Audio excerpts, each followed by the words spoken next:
going on, everybody? Welcome to the War Room. Welcome to episode 274 of Cocktails in the War Room.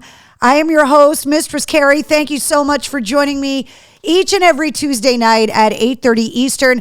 Want to say what's up to everybody on Facebook, everybody on YouTube, everybody on Twitch, and everybody on Instagram. Hello to Texas, also Marcy and Kim, Mark and Trina, Jessica, John, Jonathan, Betty, Lisa joining us. What's going on, everybody? Sorry I was out last week. You guys know that I was on location up in Portland, Maine last week for the Tailgate Tour. Hold on, let me move my microphone a little bit. I was broadcasting live on 106.3 The Bone in Portland, Maine with Stain, Seether, Saint Asonia, and Tim Montana. So we couldn't do the War Room last week. There was absolutely no way to pull it off where I was backstage to try and do the War Room during the show. It was way too loud. The Wi-Fi was weird. There was just no way. So what's up, Bish? Hi, Dina and Ash joining us. Hello, good people, says Lou. Want to remind you guys, if you're watching on Instagram, I see your Instagram handle, not your real name. So if you're commenting on Instagram, make sure you put your name in the comments so I can say hi to you, because otherwise I just see Kiki Ann 65. That's what I see. I have no idea. Is your name really Kiki Ann? I don't know. Christine says, hi, Carrie, number 274. Believe it or not, this is episode 274 of Cocktails in the War Room. The happy accident that we call it that started back on March 14th of 2020. We just started going live here in the War Room in my house. We did 80 nights in a row through the height of the pandemic when the world was going insane.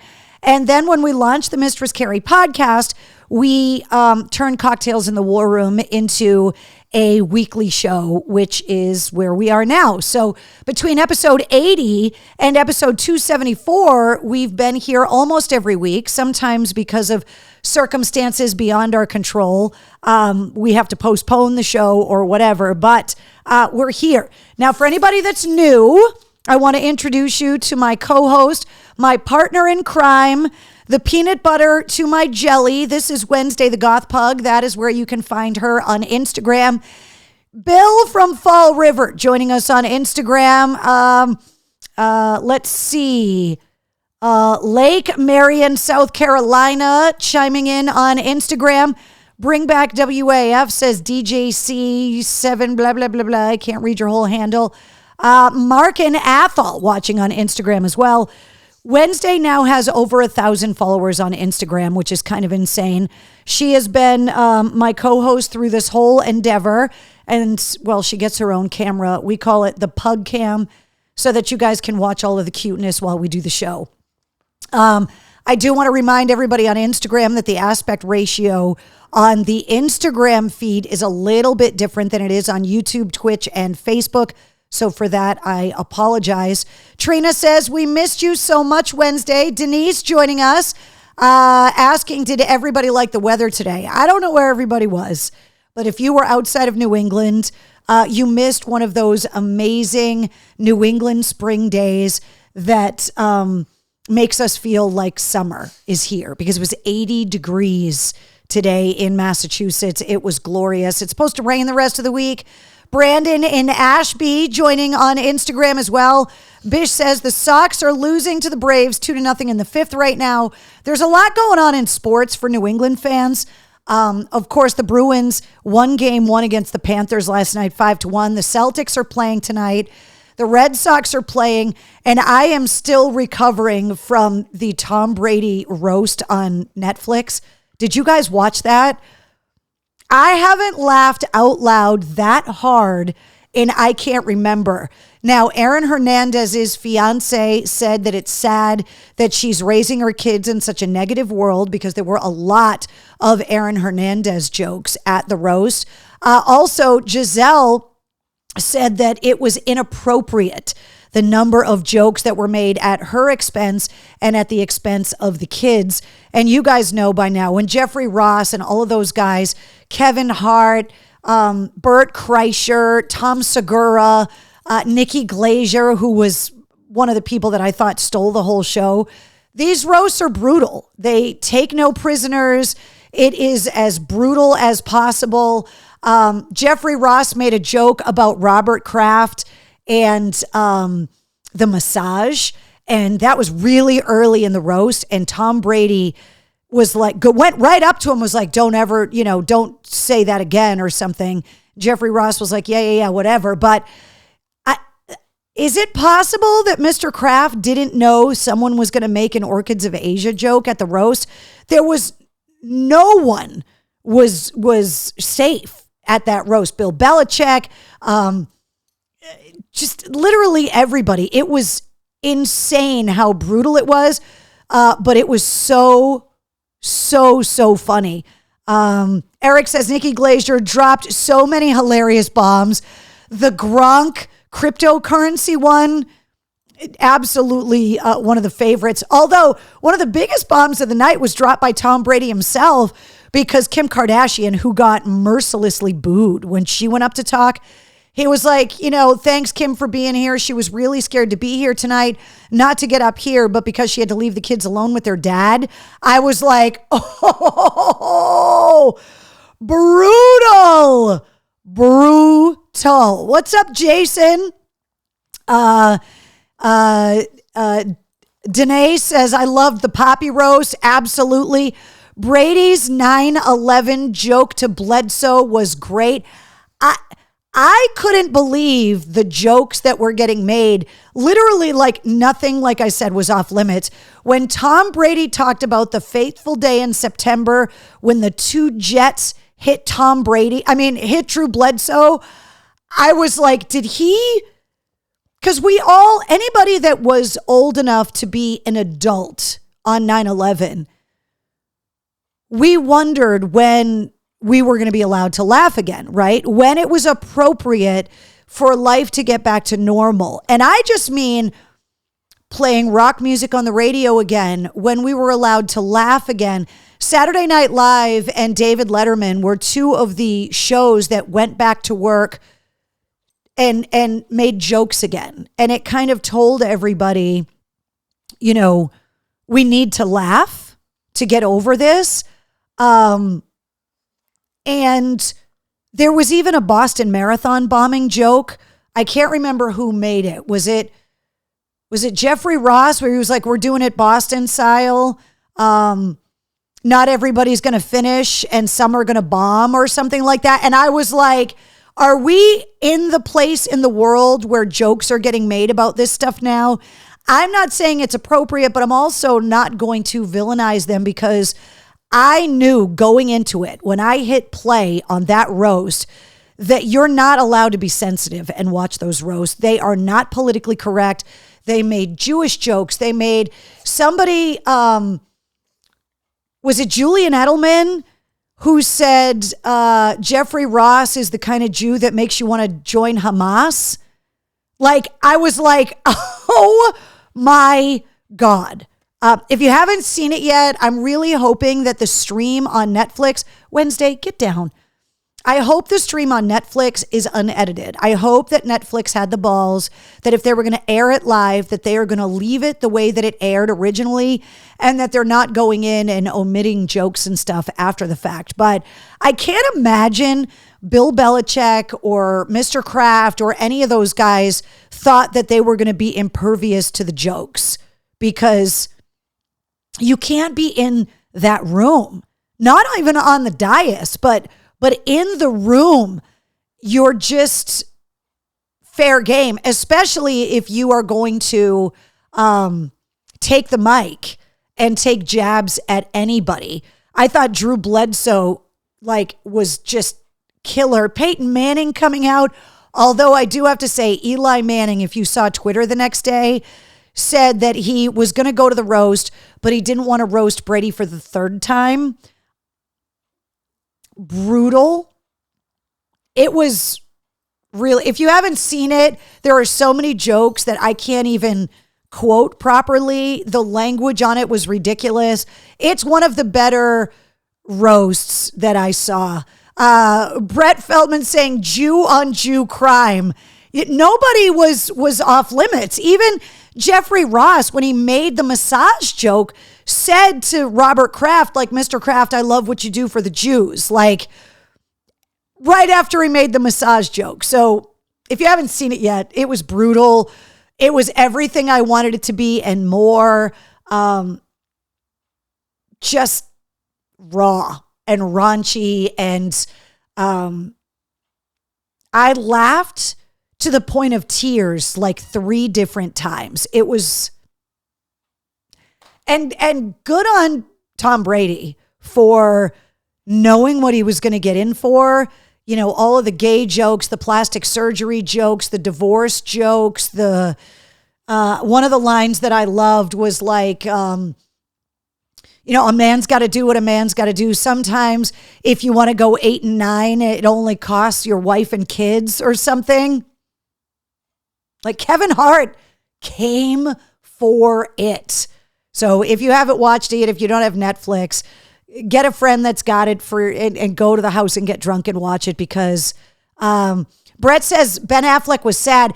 I think Ben Affleck tried really hard to come off as like the angry Bostonian character, and it just didn't translate well. And I don't know what he was thinking because all of those jokes for the most part are scripted out ahead of time because they were on the teleprompters.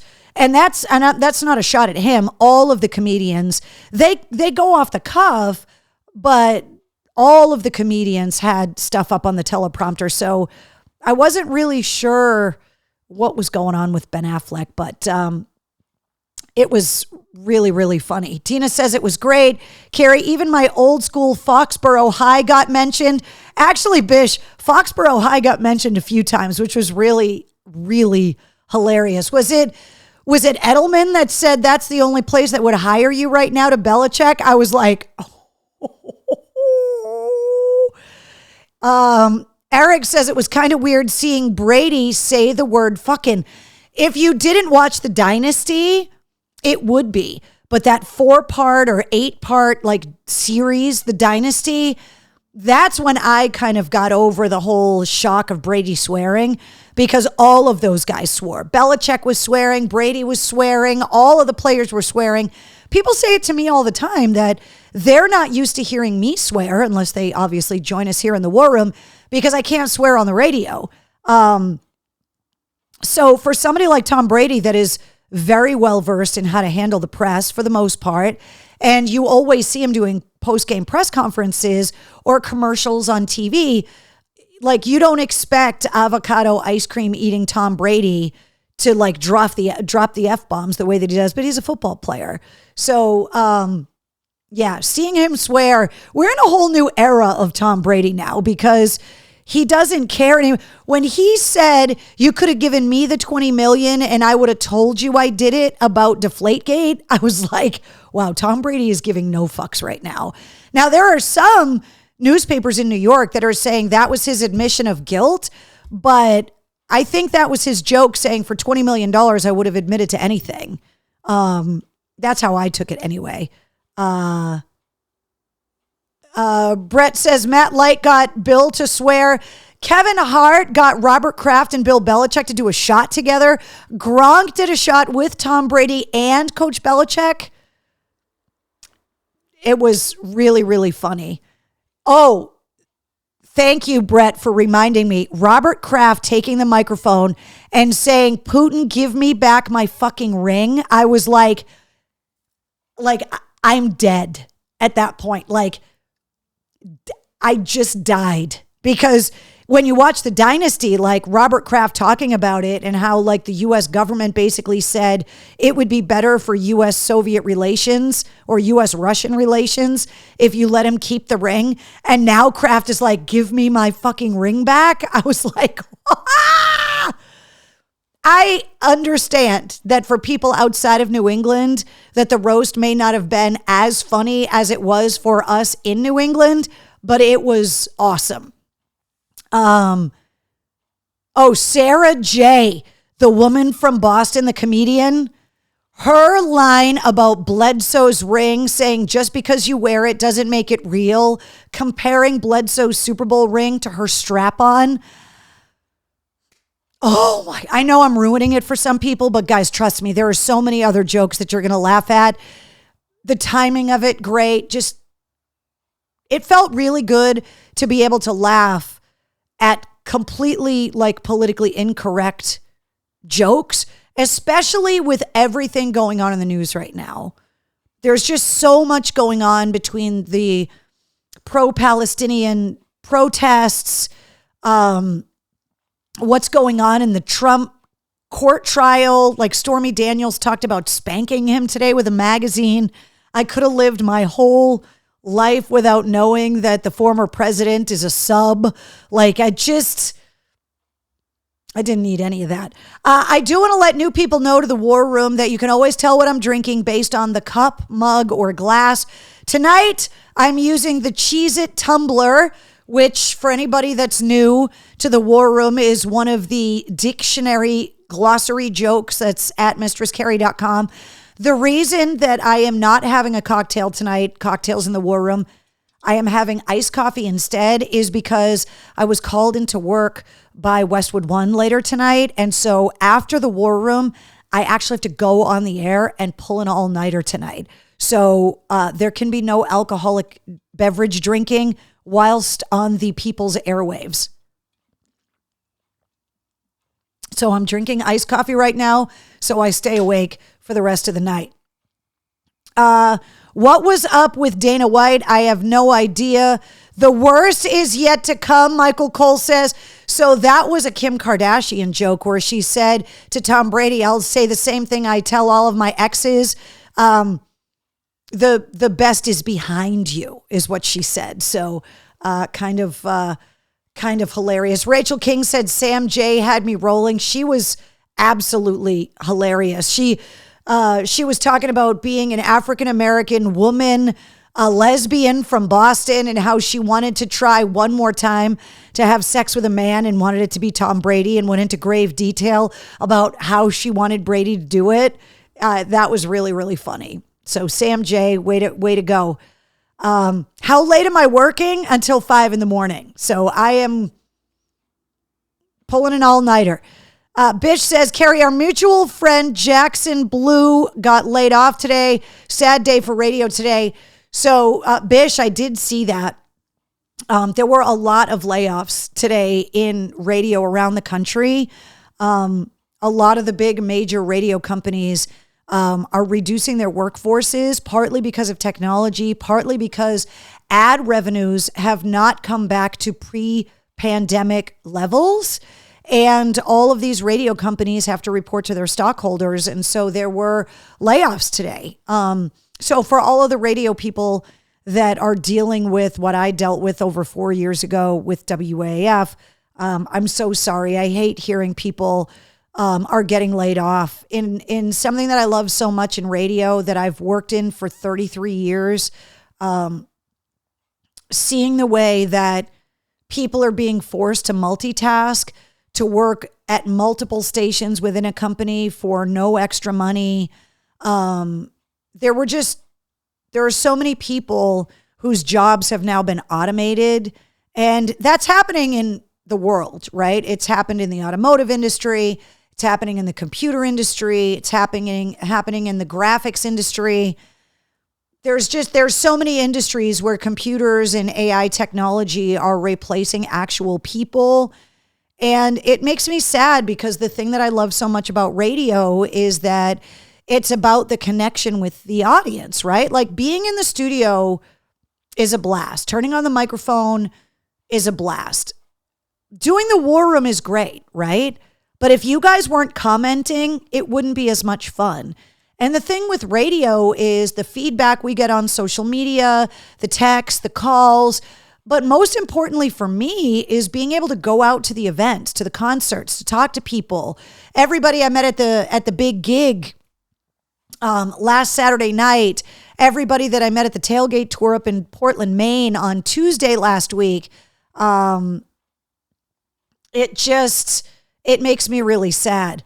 Dina Smith says, I saw your comment on his page. I was just going to tell him that he could come back great again like you did. Oh, thank you. I appreciate that. I mean, look, it's not easy. You guys have been with me through the last 4 years of still trying to rebuild my career and to expand into new avenues. Cocktails in the War Room is one of those things. Live streaming now on Twitch, Facebook, YouTube, and Instagram. It is possible that, say, in the next month, we're going to be live streaming on Twitter as well, which I'm hoping to be able to pull off. I also just got a notification that the software that I use to run Cocktails in the War Room is also beta testing an interface with Zoom, which is going to make it a little bit easier for me to get guests as well, because the only interface that they have for bringing on guests right now is Skype. And while Skype is still great and still works, 95% of the people that want to do some kind of virtual interview kind of stuff, they want to do it on Zoom. They're familiar with Zoom.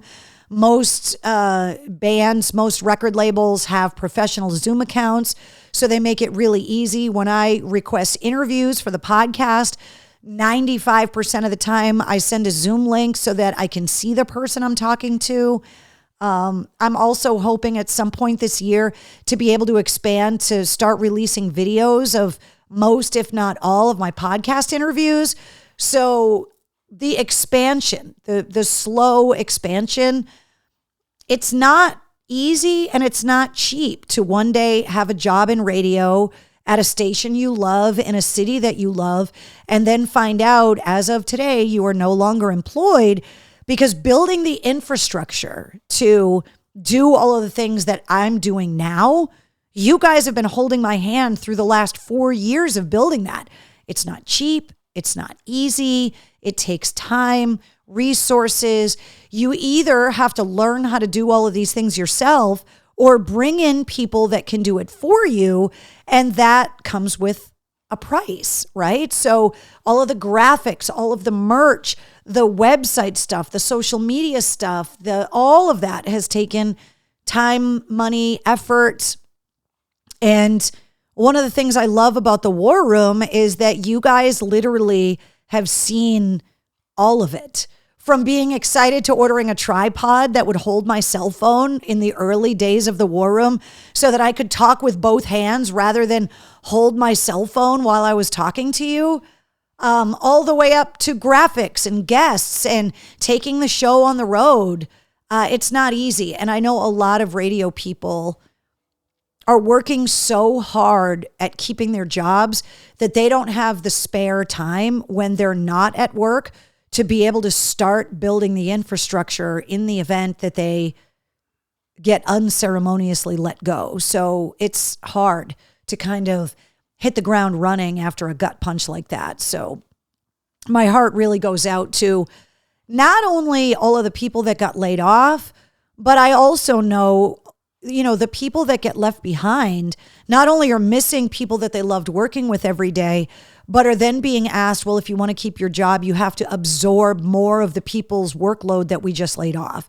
And so that makes it hard for everybody too, because now the people that were lucky enough to keep their jobs and their benefits and their 401ks have to work harder to keep them for the same money, or even in some cases be asked to take pay cuts, which is really hard. So Will says, we're here for you, the Mistress Carrie Corp.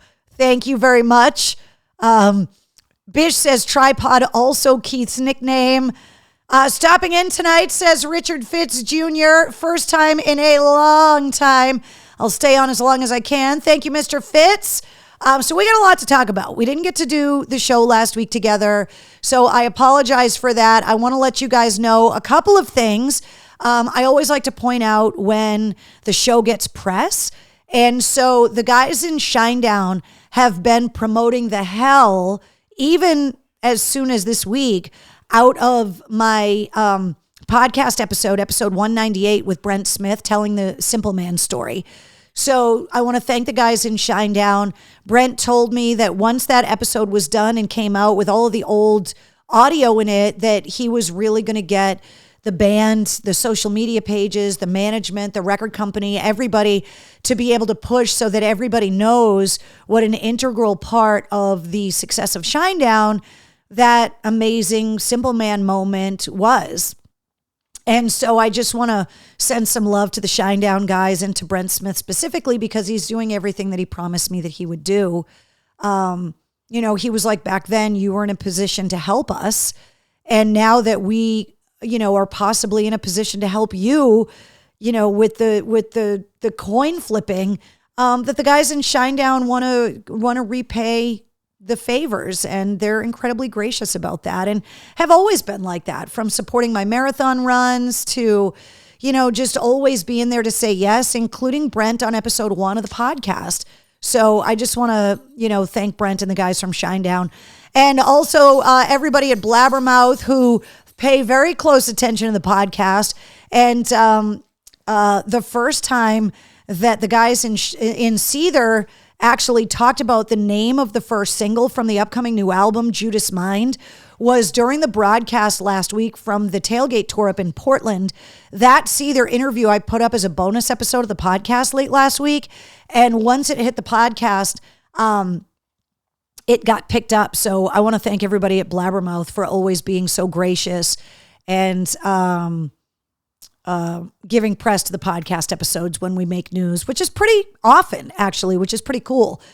Now that the big gig is over, the focus is on the annual Pike FM Hair Fest, which is coming up in July at Indian Ranch, and also Rockfest got announced, which is like the last big bash of the summer, which is happening August 31st, both at Indian Ranch in Webster, both featuring 5 of the biggest tribute bands around. Tickets for both are on sale now, and they are both listed on the concert and event calendar at mistresscarrie.com.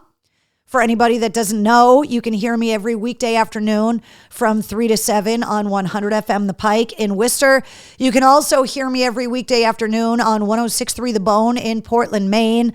Last Tuesday, I was not here because I was broadcasting live from the Cross Insurance Arena in downtown Portland for the Tailgate tour. So I wanted to show you some of my pictures. This is the backstage Seether interview that we were just talking about that went up as a bonus episode of the podcast. Adam Gontier from Sanasonia probably does not want to speak to me right now because he's a Toronto Maple Leafs fan and was talking a lot of smack in that interview, which is going to get put as a bonus episode on the podcast this week. I've been releasing so many bonus episodes that I wanted to spread them out a little bit. So that's going to get released later this week. I went on the Aaron Lewis tour bus. He has his own bus because he hops off the Tailgate tour while they're traveling on days off to do solo gigs. But I met his dogs. They're brothers. They're named Clyde and Cletus. Cletus from the Dukes of Hazzard, Clyde from Any Which Way But Loose. The dogs are adorable. I know that they could smell Wednesday on me and they wouldn't stop like smelling me and climbing in my lap. But he's got 2 French bulldogs, which I was a little taken aback by when I got on Aaron's tour bus and these 2 little dogs came running up. For some reason, I thought he was going to have more of a macho dog or 2, but he was like, they got to be able to travel with me on the tour bus, and little dogs live longer, and I want my dogs to be around as long as they can be. So he got 2 French bulldogs that are brothers, which is adorable. So I told him that he needed to make an Instagram for the dogs so that they could follow Wednesday on Instagram, at which point he started talking about mainstream media not being trustworthy and social media not being trustworthy. And then, as we always do, Aaron and I got into like a 30-minute debate on politics on this tour bus. Then we took selfies together. I yelled at him about smoking cigarettes, and then I went in and watched the band play. So there you go. Also, Tim Montana ended up wearing my Mistress Carrie shirt, the new one, the 3/4 sleeve black on black jersey on stage when he performed, which was amazing. Which brings me to my shirt tonight, because you guys know I have a pretty extensive concert shirt collection. And so Tim Montana and I swapped shirts. So this is my Tim Montana shirt.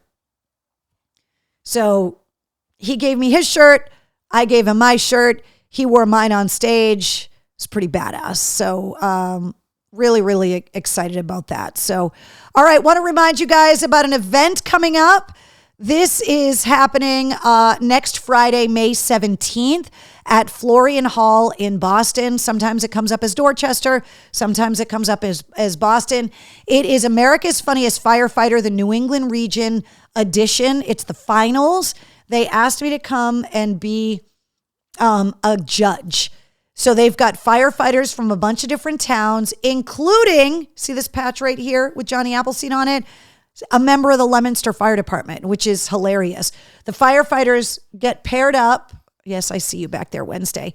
The firefighters get paired up with a professional comedian to help them out and to kind of mentor them. And they reached out and asked if I would be a guest judge. I said yes. All of the proceeds are going to battle firefighter work-related cancers, which I think is amazing. So if you are interested in getting tickets, this is also up in the concert and events section of mistresscarrie.com with the link to get tickets. For anybody that's new to Cocktails in the War Room, every week we go through some of the bartender books that I have here in the War Room. We're trying to raise our mixology game a little bit, and I try really hard to bring you guys cocktail recipes so you guys can try some new things. Ralph wants to know, any idea when the new Savatage album is coming out? It was supposed to be in April. Wednesday? Hey, stop throwing the pillows around. I do not know, but I will find out for you. There is a link, hey, on every Mistress Carrie sit rep on the podcast that has all of the new release dates on there. So go to today's sit rep at mistresscarrie.com. Look in the show notes. You will see a link that says new releases, and it'll take you to a list of all of the new releases that are scheduled, I believe, through the end of the year, and you should be able to find it on there. Let's see. Bish says, I'm a conservative, but Aaron Lewis is off his rocker with his politics. He and I have argued about politics literally since we met. I put up a picture at the big gig, talking about how long I've known him, and that when I met him, he shaved his head and used to dye his eyebrows basically the color of my hair. So that's how long I've known him. So I'm just like, whatever. Okay, let me, I apologize. I did not have a cocktail ready. So since Cinco de Mayo was this past weekend, let's do a margarita. This is a cactus pear margarita. I mean, everybody I think by now knows how to make a regular margarita. This is 2 ounces of tequila, a half an ounce of Cointreau, a half an ounce of fresh lime juice, and 1 cactus pear peeled and diced, and a lime wedge to garnish. It says muddle the pear in the bottom of the shaker, add a scoop of ice and all of the other ingredients, shake, then strain into a cocktail glass with a salted rim, add the lime wedge and serve. And that is called a cactus pear margarita. Cinco de Mayo, so many tacos, so many margaritas, just such a perfect day. Bish says Celtics won game 1 versus Cleveland. So the Bruins are up 1-0 in the playoffs. They play game 2 tomorrow night. The Celtics just won game 1 at home at the TD Garden, which is fantastic. Melissa says, thank you for taking the time with me at the big gig. After our talk, we bought the tickets to the Kiss 108 concert to cheer on Shinedown. So Melissa had come up to me at the big gig and asked how I felt about Shinedown playing the Kiss 108 concert, the Kiss concert with like Doja Cat, and asked what I thought about it. And I think back in the day, I remember distinctly giving like Jimmy Page crap when Black Dog got used in a Cadillac commercial, because everybody was like, these guys are selling out. I think post Napster, with bands not selling the albums that they used to sell, having these record deals where they're not really making money off of album sales. Everybody by now has heard Snoop Dogg talking about how hard it is to make money off of music streaming.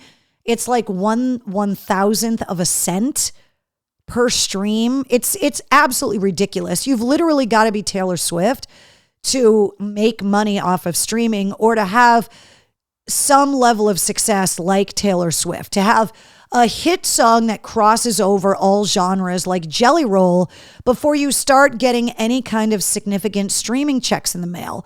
And so I think maybe 20 years ago, I would have given a band like Shinedown crap for, doing anything to try and cross over into other formats of radio.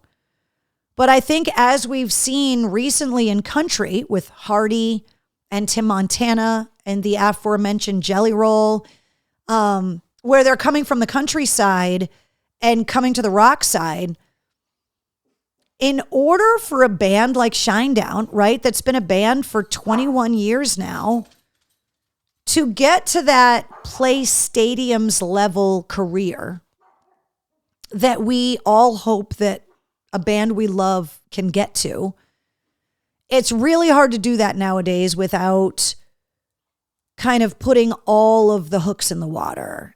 And to have a ballad like A Symptom of Being Human start to get played on top 40 stations, and to have a band like Shinedown get invited to play shows for top 40 stations around the country. We've seen Linkin Park crossover. People gave them crap about it. We saw Creed crossover. We've seen Nickelback and Imagine Dragons crossover. I even think that Stone Sour got a little bit of crossover airplay for Bother. In the last 20-something years, watching the way that bands struggle to get to that next level, to watch how hard it is for them to tour continuously for 20 years, all I can say is that anything that is going to make a band that I love more successful, I think the only thing that upsets me about it is that if those bands are encouraged by the people that advise them, whether it be management or the record company or, their agent or whoever, their lawyers, to kind of forget where they come from and to not support the rock stations that helped to put them on the map to the point where the top 40 stations even cared about them. Because the rock stations are there for life. The top 40 stations are going to be there as long as your song's in the top 40. And then, pop stations play what's popular. And when you're popular, they play you. And when you're not popular, they don't. Rock stations love you for life. And bands know that. And so I think as long as Shinedown is a proud rock band that loves their rock fans, whatever is going to make them more successful, like, I just want the bands I love to get all of the things in the world that they want, to have platinum albums and diamond albums and to sell out their shows and to get inducted into the Rock and Roll Hall of Fame and win Grammys and all of those things. Whatever career milestones they want to achieve, I want them to achieve all of those things. So I think it's great that they are going to be playing on the same stage as Doja Cat. I think when they start playing some of the heavier songs in their set, they may horrify some of the soccer moms the way that they were horrified when they went and saw Nickelback and heard them playing all of the songs that we know are on those Nickelback albums besides Photograph and the ballads that they play on top 40. So yeah, there you go. Heidi's here. She says, give me some slack. I just got off work. Heidi, not a problem. Although Michael Tallman says denied. Let's see. Lou says Snoop Dogg is doing fine. He just inked a deal with the NCAA football. He's sponsoring a bowl game. Lou, I'm not saying he's crying poverty. What I'm saying is that it takes artists at the level of Metallica and Snoop Dogg and Taylor Swift to call out the injustices in the music industry, because when you get to their level, they're untouchable. Their brand is so established that the record label dropping them is not going to kill their career. A lot of people gave Metallica crap for fighting against Napster. It wasn't because they were losing money. I mean, they were, but it was because they know how that would have hurt them when they were an up-and-coming band. If people weren't buying their records. And Metallica records were pirated. People were dubbing them on cassettes, but they were losing a generation every time they got dubbed. And so people still went out and bought them. And a lot of people gave Metallica crap for talking about file sharing and music stealing, saying you guys are rich enough. But they've proven to be right. And all of the new bands that were inspired by Metallica that have come up have had to find other ways to make money, i.e., expensive concert tickets, i.e., $100 hoodies at their shows, social media stuff, getting their songs in commercials and on movie soundtracks, because they know they're not going to make money off of album sales, and they know they're not going to make money off of streaming until they get to a certain level. And so I think it's right for Snoop Dogg to complain about how little money the bands make off of streaming, because I think as music fans, when you use a system like Spotify or Apple Music or Pandora, especially if you pay for an account, you feel like the bands that you're listening to are getting your money. And that's not really how it works. And the argument is, well, maybe that should be how it works, that the money that a person pays every month, the songs they listen to in that month, that money should get split amongst the artists that they listen to. And that's not how it works. So Tracy says, Nickelback, Something in Your Mouth is definitely adult. Yeah, exactly. So that's where I think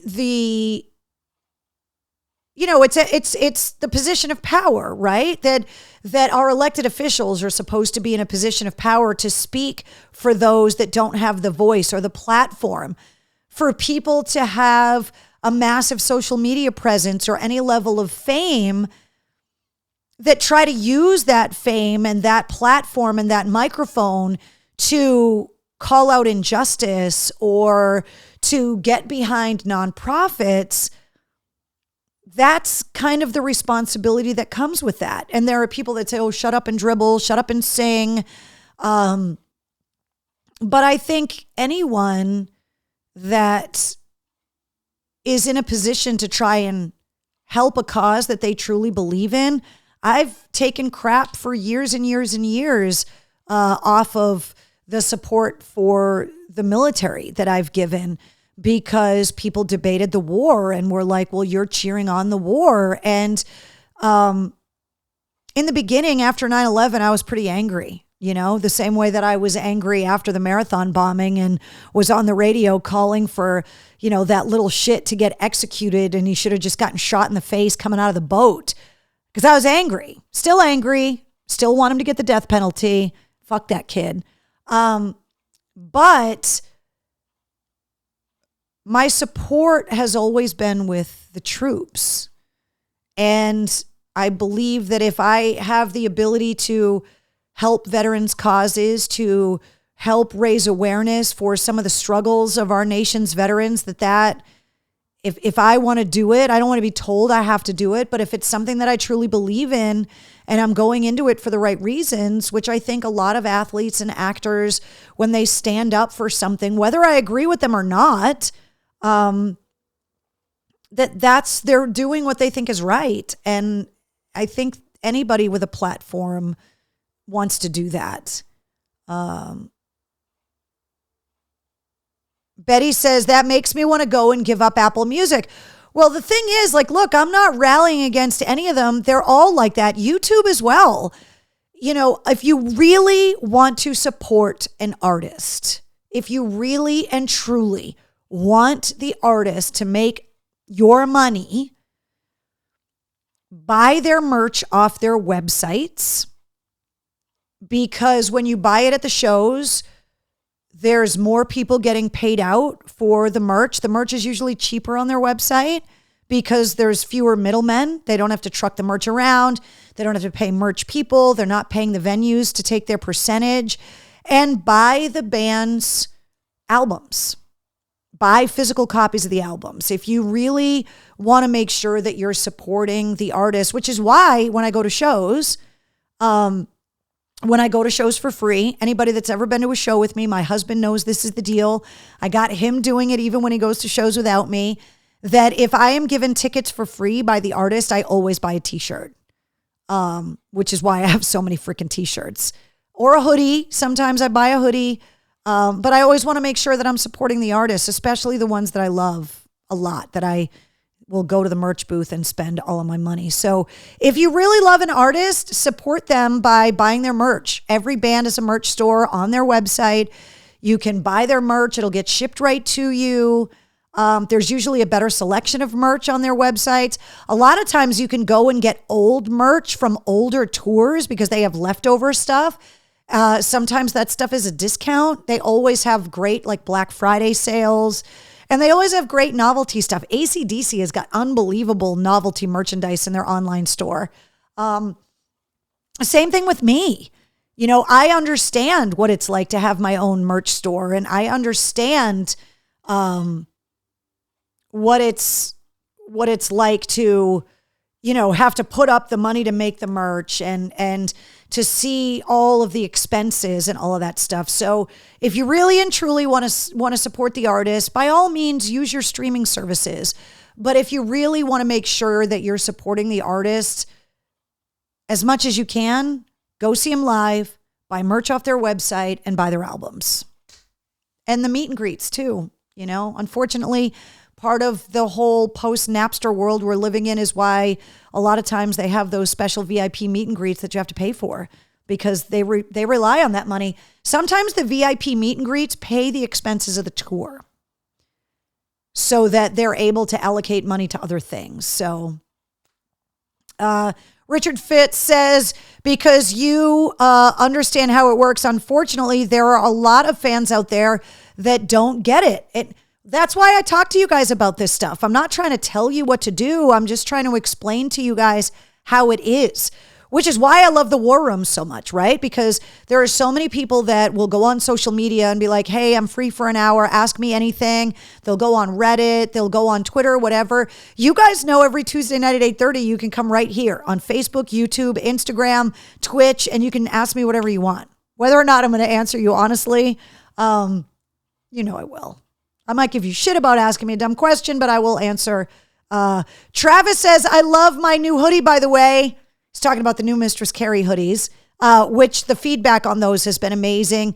The feedback on the new dad baby onesies and the 3/4 sleeve jerseys that Tim Montana wore, the feedback on all of those has been awesome. Sorry, I needed the iced coffee. Okay, let's recap the last couple of weeks' podcast episodes because I got to be on the air later on tonight and I can't be late. Okay, so episode 203 welcomed back Lee Kakati from Pop Evil. The band is out on their Flesh and Bone tour right now and also working on new song ideas. And then speaking of new songs, Sunny Sandoval from POD was my guest last week on episode 204.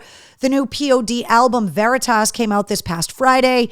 They are on tour with Mudvayne. The closest they are getting anywhere in New England soon is going to be May 17th. They're going to be at Foxwoods with Mudvayne.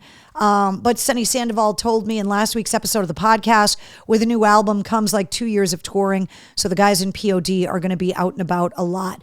The bonus episodes that have come out in the last couple of weeks, Nikki Sixx from Motley Crue talking about Dogs of War. I got one of the first interviews with a member of Motley Crue talking about the new song, which went live the day the song went live, which was a week ago Friday. And then also the bonus episode featuring Seether from Backstage at the Tailgate Tour talking about their upcoming new album. New Seether album in September. Judas Mind, the first single, is coming out in July. Reminder that if you subscribe to the Mistress Carrie podcast, you, oh, no, hold on. I got to tell you who's on the podcast this week. Come on, Carrie. If you subscribe to the podcast, You get the new weekly episodes that come out every Wednesday, coming live at midnight tonight. Ed Roland from Collective Soul. Now, last summer, my friends in Rubicon toured with Collective Soul.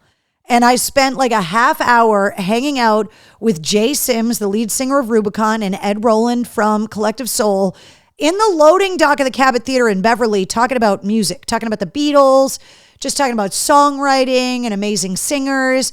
Will Turpin, who is right here, has been on the show, or actually, no, he's right here, has been on the show before on episode 132. But Ed Roland said, I was like, dude, you got to come on my podcast. He was like, 2024 is going to be a huge year for Collective Soul. When we can announce all of the big things that are happening, I promise I will come on your show. He made good on that promise. So Ed Roland is my guest on episode 205 of the Mistress Carrie podcast that goes live at midnight tonight. They have a new live double album coming out next Friday, May 17th. They're celebrating their 30th anniversary. They are opening up for Hootie and the Blowfish on the Summer Camp with Trucks tour with Edwin McCain and the Bare Naked Ladies that is going to be at Fenway Park. They also are one of 4 artists that played not only Woodstock 94, but Woodstock 99. Now, you guys know I was at both of those as well, and Ed and I actually talked about that. We talked about recording the new double album at Elvis's house, not Graceland, Elvis's other house, which we talk extensively about. We talk about his dogs. He was actually supposed to be on the show a week earlier, but he had to postpone because the night before our interview was scheduled, his next door neighbor's house burned to the ground. And Ed was up all night because the neighbors were at his house, who he is really good friends with. And he was like, it was such an emotional night that I just couldn't do the interview. So we talk all about that on the podcast this week. We talk about being a dad. We talk about the closeness of the guys in Collective Soul, about the music that influenced him. Like, we had a really great conversation. He's just such a genuinely sweet guy and a lover of music. So if you're a Collective Soul fan, it's their 30th anniversary. The story about John Entwistle is really funny. Not going to tell you what he said, but it's in this week's episode.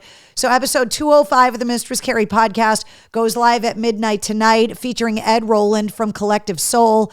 And if you subscribe to the podcast, not only do you get the weekly episodes, not only do you get the bonus episodes whenever they come out, but you get the Sit Rep Monday through Friday with all your rock news, music headlines, entertainment updates.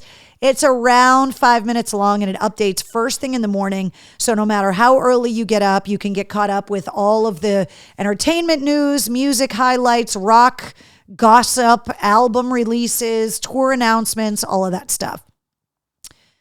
Speaking of the podcast, here's all of the different places you can listen to the podcast, including the audio for every episode is on YouTube. And of course, you can always just go straight to mistresscarrie.com, find the episode you want to listen to, and click play. Rachel reminding me about Concert Week. Hold on, let me do this. So for anybody that's not aware of what Concert Week is, Live Nation does Concert Week once a year, and it's usually in the spring because there are so many more shows in the summer and fall than there are in the winter. And Live Nation is putting about 5,000 concerts up for sale starting tomorrow morning at 10 a.m. For $25 a ticket, all in pricing, $25 a ticket. And so these are not going to be premier front row tickets. But if you are a music lover, if you're a parent that doesn't have a lot of money and can't afford to take your kids to all of the concerts they want to go to, a lot of these tickets are going to be lawn seats or upper echelon balcony seats, but they're $25. So while you still have got to pay for parking and pay for t-shirts and pay for beer and all of those other things, depending on how you like to go to concerts, I think it's a really cool thing that rather than let tickets go unsold at premium prices, that they are making tickets to tons of tours more affordable for people that normally would not be able to afford to go. So no, it's not going to be Taylor Swift tickets that are $25, but it's all genres of music and a ton of rock shows. Everybody from Billy Idol to Cage the Elephant. There are just a ton of shows that they're releasing $25 tickets for. So if you've got kids, if money is tight like it is for everybody, and there are shows you really want to go to, tomorrow morning at 10 a.m., Concert Week begins, and they are putting up, a certain number of tickets for over 5,000 shows for $25. And so it's a way for you to be able to go to more shows. It's a way for you to be able to maybe take the kids to their first concert in an affordable way. So you can do, I always tell you guys, think ahead, right? I believe concert tickets are a fantastic gift.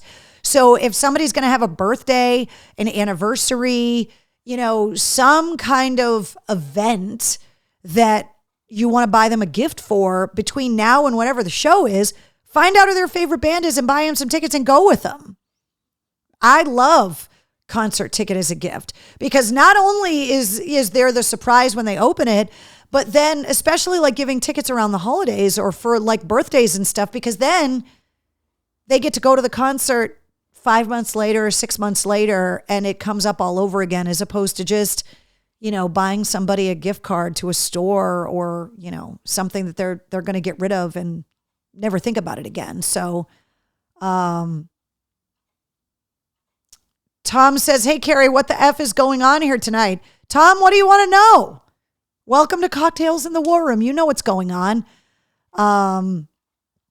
Let's see. Tracy said, did somebody say Billy Idol? Yeah, it's one of the many tours that there are going to be shows, and not every city shows are going to have $25 tickets, because if the show's already sold out, there are no tickets for them to sell, but the listings are going to be huge. So check tomorrow morning. Concert Week begins at 10 a.m.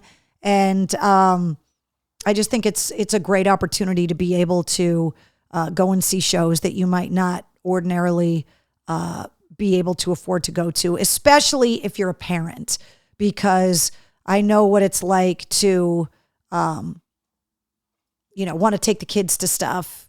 I'm lucky in that way that if the kids want to go to a concert, that's easy. When the kids want video games and motorcycle helmets and new Crocs, trust me, I know how quickly that money goes away. We're still holding strong at 149 countries for the Mistress Carrie podcast. So thank you to everybody that continues to share the episodes, for everybody that's new discovering the podcast, sharing them. If there's an artist that you like and a lot of your friends on your social media pages like that same artist and they come on the podcast, share the episodes. Okay, if you are celebrating your birthday today on May 7th, you're sharing it with Bill Kreutzmann from the Grateful Dead and Phil Campbell from Motorhead. So cheers to you if today's your birthday. Happy unbirthday, Keith. If you're just joining us, I'm not drinking tonight because I'm on the air after the War Room tonight because I got called into work for Westwood One later tonight. So there you go. Okay, let's talk about some music headlines and run down some of the big shows that are coming to the area. Serj Tankian's book comes out a week from today. It's called Down with the System. It's his memoir. AC/DC announced the European tour with the Pretty Reckless, Cage the Elephant, Slash, and Collective Soul, all releasing their new albums next Friday, the 17th. Next Friday is going to be a huge day for new releases. Let's see.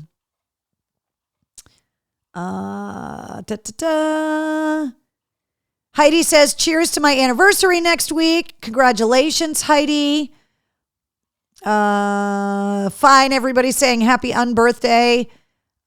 You're fired, Bish, says Rachel. Carrie, what number show is this tonight? Tom Miller wants to know. 274, Tom, which is just crazy.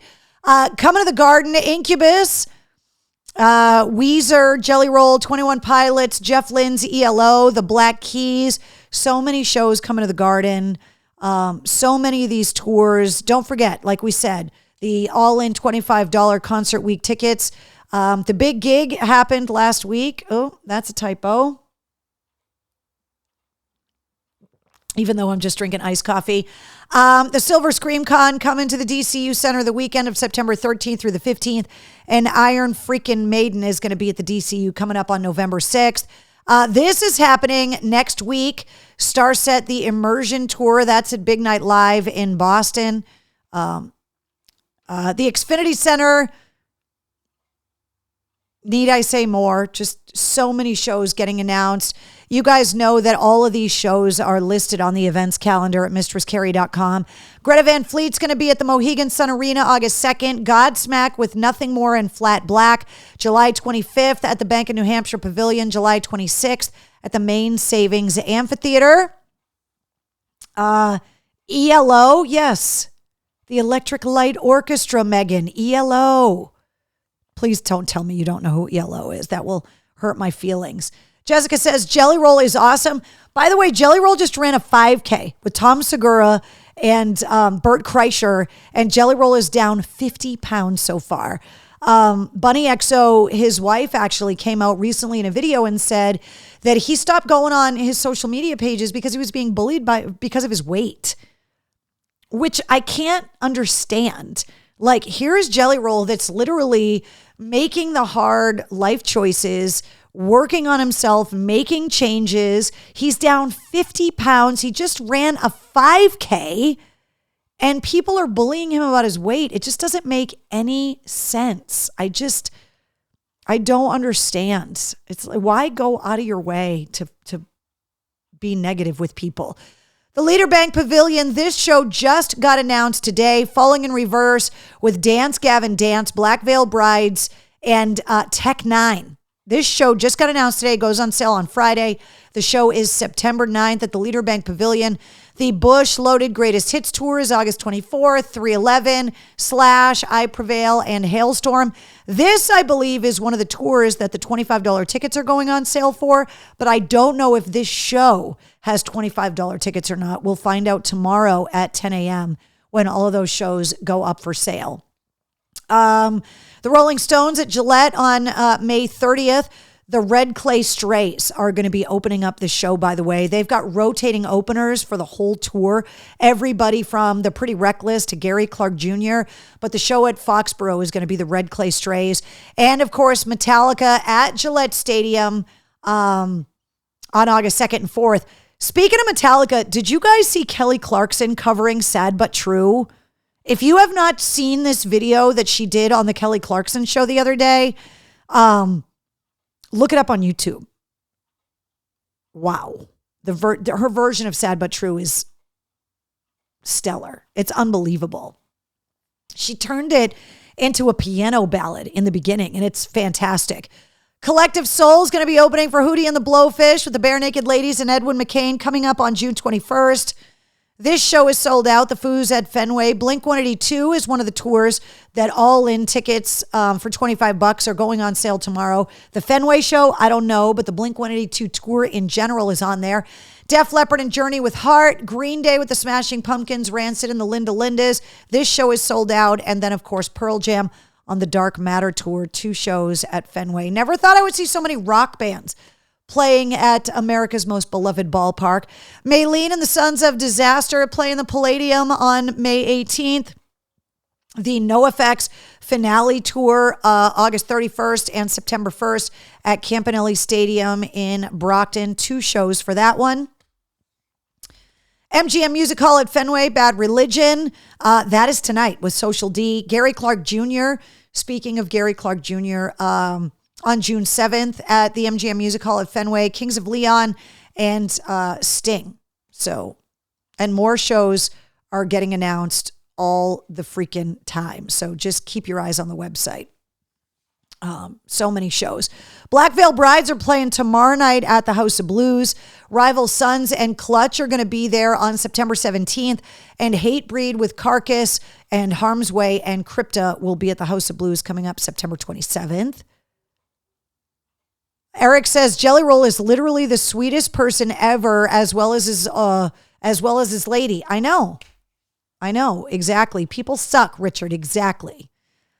Because some people are insecure, jealous assholes who can't stand when the underdog is getting ahead and their hard work is paying off, says Rachel. I 100% agree.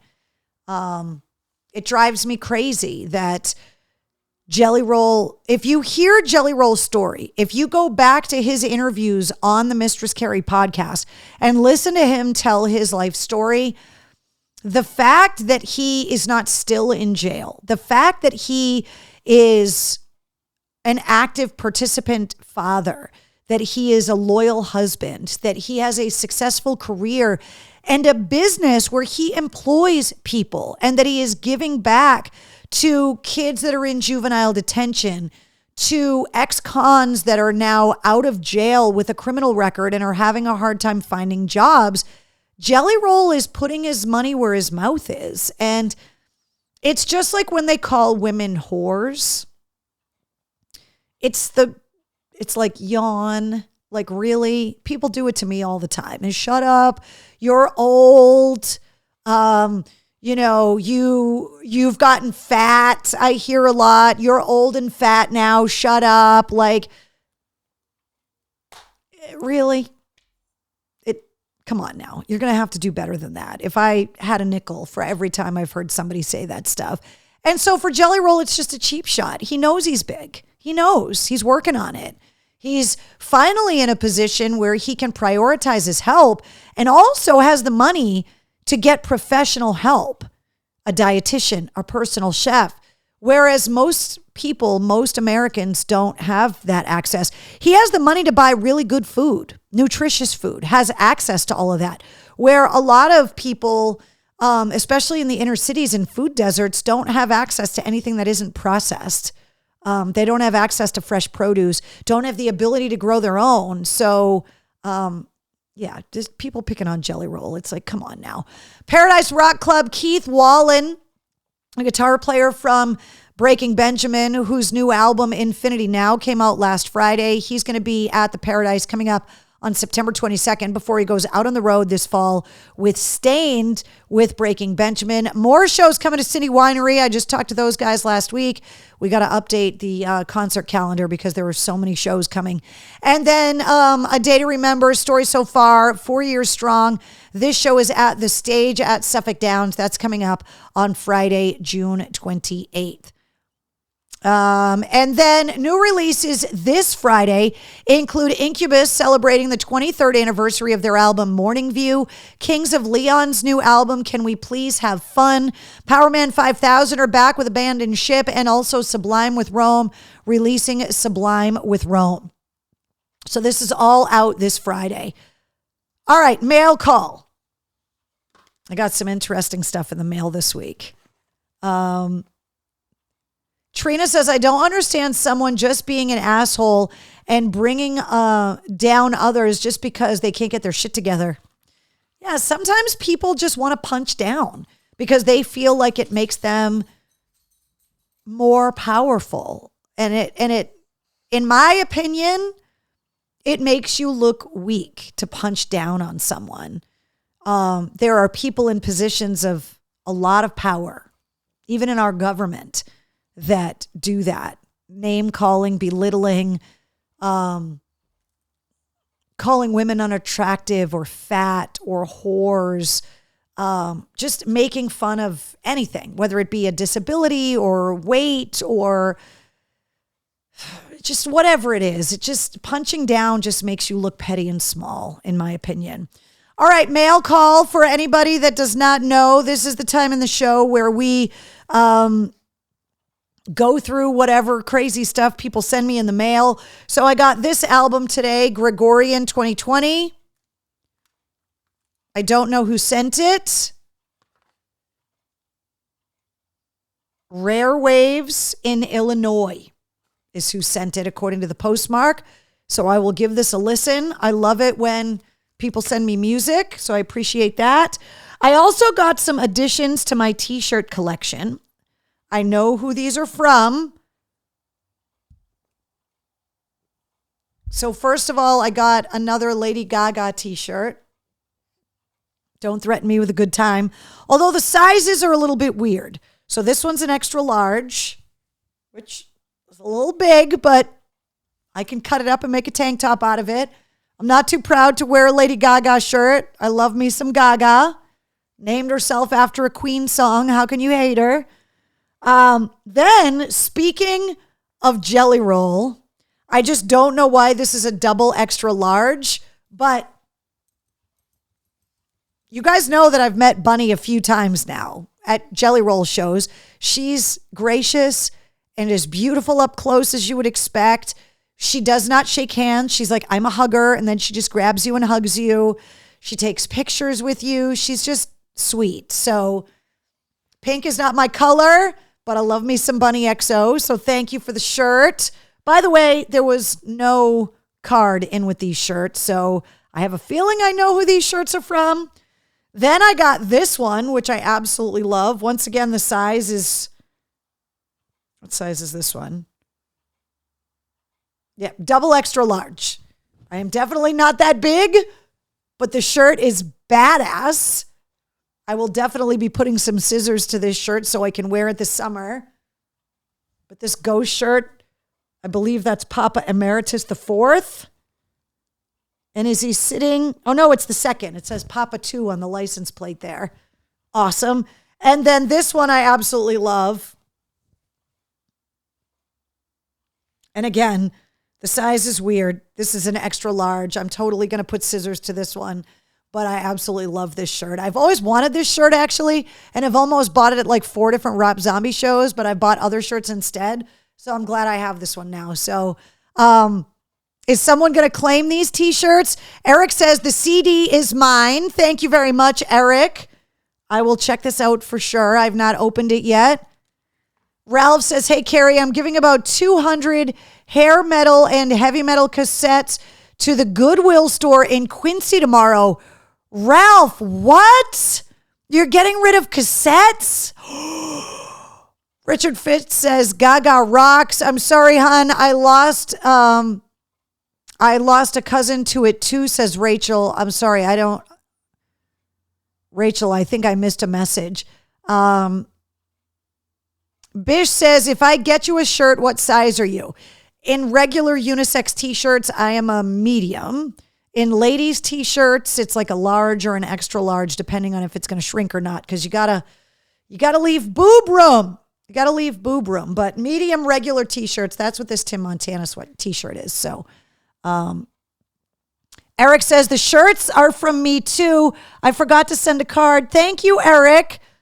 My husband always looks at my t-shirt collection and he is like, I can't even, and I'm like, don't even ever, if you want to stay married, don't ever ask me to get rid of my t-shirts. Ever, ever, ever, because it's not going to happen. So, Keith says, oh my God, you should try those shirts on right now so we can see them on you. No, because then I can wear them on the show. You guys will see them on me. Jessica said Jelly Roll did an amazing job speaking to Congress, which I totally agree. Absolutely. So Heidi says Bunny XO is badass and honest. Exactly. Hashtag boob room, says Bish. Yeah. You got to have boob room. You can't have the ladies getting like squished in the shirts. Like you want them to be able to like move about the cabin. So you got to have room. All right. In the merch store, the new gear is out. Here is me and Tim Montana. He took me to his merch booth so he could give me a t-shirt after I gave him a shirt that he wore on stage, which is awesome. So that is what the new jerseys look like from the front. The new pullover hoodies have the same Mistress Carrie metal logo on the front and the same skull design on the back. The hoodies go up to size 4X. So do these jerseys.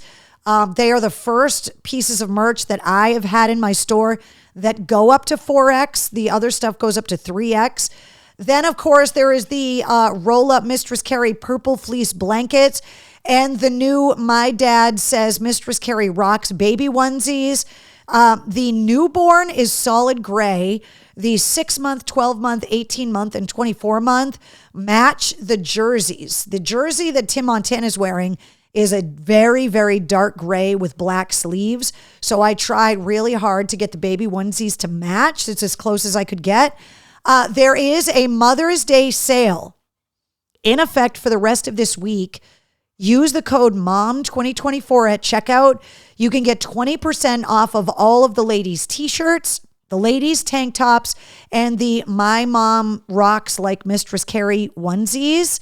The Mommy Rocks onesies and the ladies' tees and tanks are 20% off with the code MOM2024 at checkout. So use the code, get mom or the mom figure in your life, or yourself if you're a mom, a good deal on Mistress Carrie ladies t-shirts.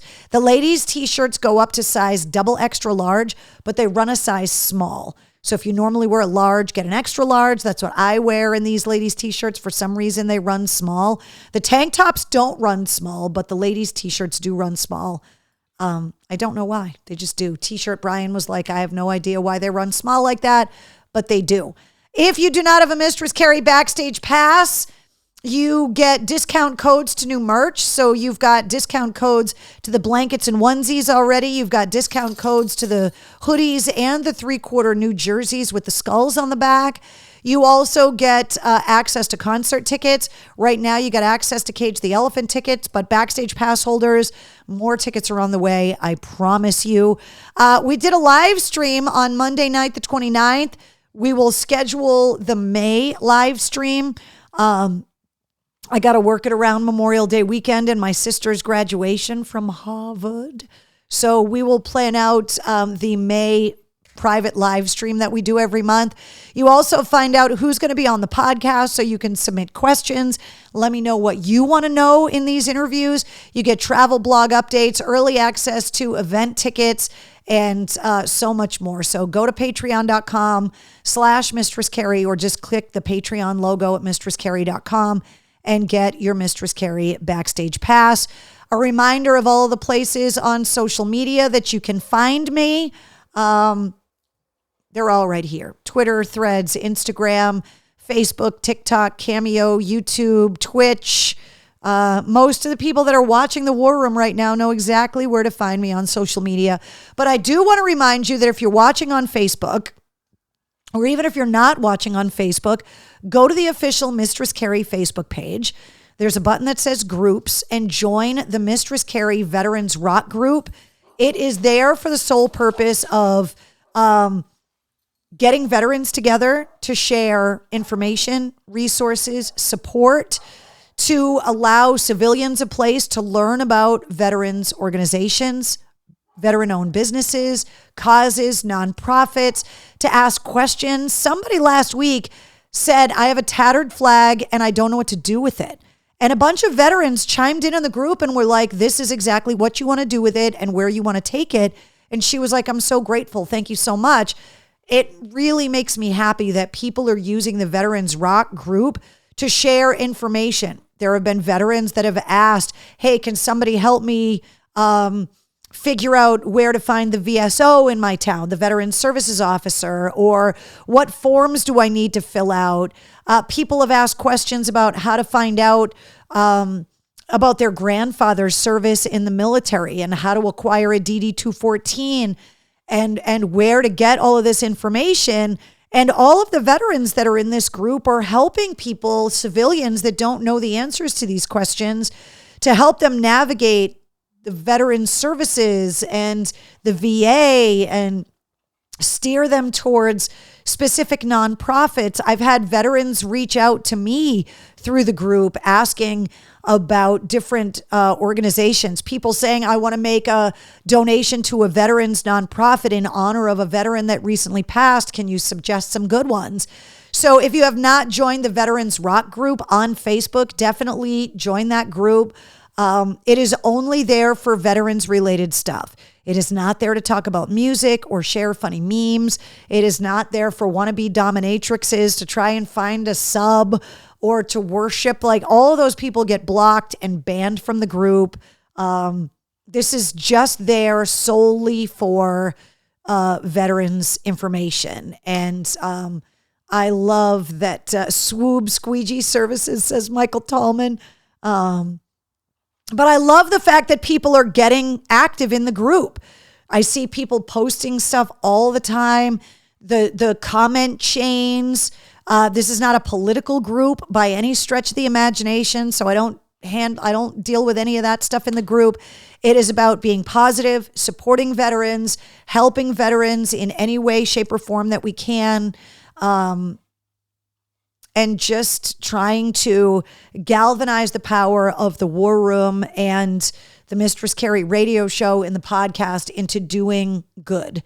And it's a great way to help get those resources out there. So Travis says, thank you for supporting us, Mistress. Travis, you know it's my honor to do anything I can do to help you guys.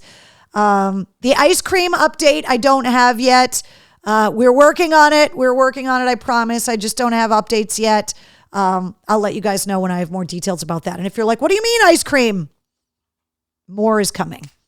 All right, guys. So there you go. Episode 205 of the Mistress Carrie podcast featuring Ed Roland from Collective Soul. He is my guest this week on the podcast. Episode 205 goes live at midnight tonight. And that's it. There you go. Bish, love you right back. I think that's it, right? Wednesday, did we cover everything? She took off when I got the Lady Gaga t-shirt because she realized it wasn't for her. So there you go. All right, guys, we'll be back with episode 275 next week of Cocktails in the War Room. And enjoy episode 205 and expect a bonus episode probably by the end of this week with more of my tailgate tour interviews from last week in Portland. I want to try and get those up there as well.